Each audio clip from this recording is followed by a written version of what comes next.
BBMP control ರೂಮ್ಗೆ ಮುಖ್ಯ ಆಯುಕ್ತರು ಭೇಟಿ ನೀಡಿ ಹಲವಾರು ಸೂಚನೆಗಳನ್ನು ನೀಡಿದ್ದಾರೆ ಅಧಿಕಾರಿಗಳಿಗೆ. ಬಿಬಿಎಂಪಿ ಕಂಟ್ರೋಲ್ ರೂಮ್ಗೆ ಮುಖ್ಯ ಆಯುಕ್ತ ಭೇಟಿ ನೀಡಿದ್ದು ಮುಂಜಾಗ್ರತಾ ಕ್ರಮ ವಹಿಸುವಂತೆ ಅಧಿಕಾರಿಗಳಿಗೆ ಸೂಚನೆಯನ್ನ ನೀಡಿದ್ದಾರೆ.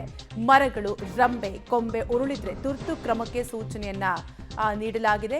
ಮಳೆ ವಿಪತ್ತು ನಿರ್ವಹಣೆಗಾಗಿ ಕಂಟ್ರೋಲ್ ರೂಮ್ ಅನ್ನ ಓಪನ್ ಮಾಡಿದ್ದು ಸಹಾಯವಾಣಿ ಸಂಖ್ಯೆ 1533ಗೆ ಕರೆ ಮಾಡಲು ಮನವಿಯನ್ನ ಮಾಡಿದ್ದಾರೆ. ಬಿಬಿಎಂಪಿ ಕಂಟ್ರೋಲ್ ರೂಮ್ಗೆ ಮುಖ್ಯ ಆಯುಕ್ತರು ಭೇಟಿ ನೀಡಿ ಅಧಿಕಾರಿಗಳಿಗೆ ಹಲವಾರು ರೀತಿಯ ಸೂಚನೆಯನ್ನು ನೀಡಿದ್ದಾರೆ. ಗಾಳಿ ಸಹಿತ ಮಳೆಗೆ ಮರಗಳು ಧರಶಾಹಿಯಾಗಿದ್ದು ಒಂದೇ ದಿನ ನಗರದಲ್ಲಿ 19 ಮರಗಳು ಧರಶಾಹಿಯಾಗಿರುವಂತಹ ಘಟನೆ ನಡೆದಿದೆ.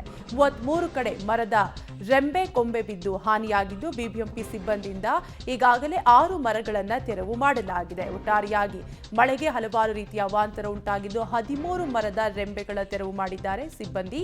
ಬೆಂಗಳೂರಿನಲ್ಲಿ ಆರೆಂಜ್ ಅಲರ್ಟ್ ಅನ್ನು ಕೂಡ ಘೋಷಣೆ ಮಾಡಲಾಗಿದೆ.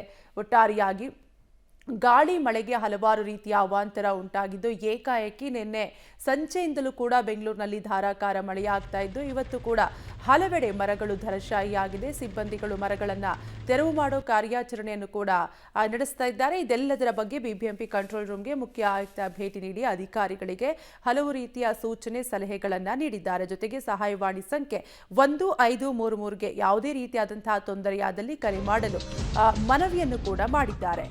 ಆನೇಕಲ್ ಭಾಗದಲ್ಲಿ ಗುಡುಗು ಸಹಿತ ಭಾರೀ ಮಳೆಯಾಗಿದ್ದು ಬನ್ನೇರುಘಟ್ಟ ಜಿಗಣಿ ಮುಖ್ಯ ರಸ್ತೆ ಕಂಪ್ಲೀಟ್ ಆಗಿ ಜಲಾವೃತವಾಗಿದೆ. ಅಪ್ಡೇಟ್ ಸಿಗ್ತಾ ಇದೆ. ರಾಗಿಹಳ್ಳಿ ಗೇಟ್ ಬಳಿ ರಸ್ತೆ ಕೆರೆಯಂತಾಗಿದೆ. ಧಾರಾಕಾರವಾಗಿ ಸುರಿದ ಮಳೆಗೆ ಚಂದಾಪುರ ಸುತ್ತಮುತ್ತ ಫುಲ್ ಟ್ರಾಫಿಕ್ ಸಮಸ್ಯೆ ಕೂಡ ಉಂಟಾಗಿದ್ದು ವಾಹನ ಸವಾರರು ಪರದಾಡುವಂತಾಯಿತು.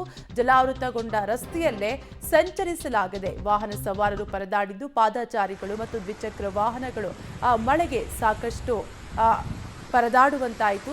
ಏಕಾಏಕಿ ನಿನ್ನೆ ಸಂಜೆಯಿಂದಲೂ ಕೂಡ ಧಾರಾಕಾರ ಮಳೆಯಾಗ್ತಾ ಇದ್ದು ಇವತ್ತು ಕೂಡ ಮಳೆರಾಯ ಅಬ್ಬರಿಸಿ ಬೊಬ್ಬೆರೀತಾ ಇದ್ದು ಆನೇಕಲ್ ಭಾಗದಲ್ಲೂ ಕೂಡ ಗುಡುಗು ಸಹಿತ ಧಾರಾಕಾರ ಮಳೆಯಾಗ್ತಾ ಇದೆ. ಬನ್ನೇರುಘಟ್ಟ ಜಿಗಣಿ ಮುಖ್ಯ ರಸ್ತೆ ಕಂಪ್ಲೀಟ್ ಆಗಿ ಜಲಾವೃತವಾಗಿದ್ದು ರಾಗಿಹಳ್ಳಿ ಗೇಟ್ ಬಳಿ ರಸ್ತೆ ಕೆರೆಯಂತಾಗಿರುವಂತಹ ದೃಶ್ಯಾವಳಿಗಳನ್ನು ನೀವು ಕೂಡ ಗಮನಿಸ್ತಾ ಇರ್ಬೋದು. ಇನ್ನು ಚಂದಾಪುರ ಸುತ್ತಮುತ್ತ ಫುಲ್ ಟ್ರಾಫಿಕ್ ಸಮಸ್ಯೆ ಕೂಡ ಉಂಟಾಗಿದ್ದು ಜಲಾವೃತಗೊಂಡ ರಸ್ತೆಯಲ್ಲಿ ಸಂಚರಿಸಲಾಗದೆ ವಾಹನ ಸವಾರರು ಪರದಾಡುವಂತಾಯಿತು.